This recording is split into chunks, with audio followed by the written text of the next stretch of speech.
Hello friends, તો આજે આપણે બનાવીશું લાલ મરચાંની તીખી તીખી ચટણી. એના માટે મેં લાલ મરચાં તીખા અને ટમેટાં 3-4 ટમેટાં અને 8-10 મરચાં કાપી લીધા છે. એને આપણે નાખી દઈશું મિક્સરમાં. પછી એડ કરી દઈશું એમાં ધાણા, લીલા લીલા સરસ મજાના ધાણા. પછી નાખી દઈશું એમાં મીઠું, ઓફકોર્સ એઝ યોર ચોઇસ. પછી નાખી દઈશું એમાં ગોળ. આ પણ તમારી ચોઈસ પ્રમાણે ટમેટાની ખટાશને મરચાંની તીખાશને બેલેન્સ કરશે.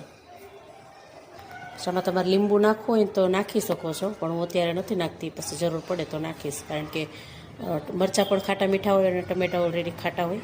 તો આને આપણે છે ને પાણી નાખ્યા વગર ક્રશ કરવાનું છે.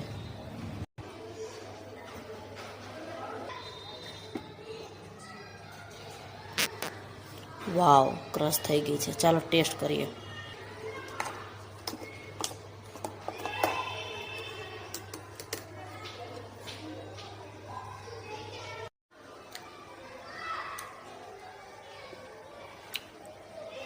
યમ્મી, ટ્રાય કરજો ઘરે.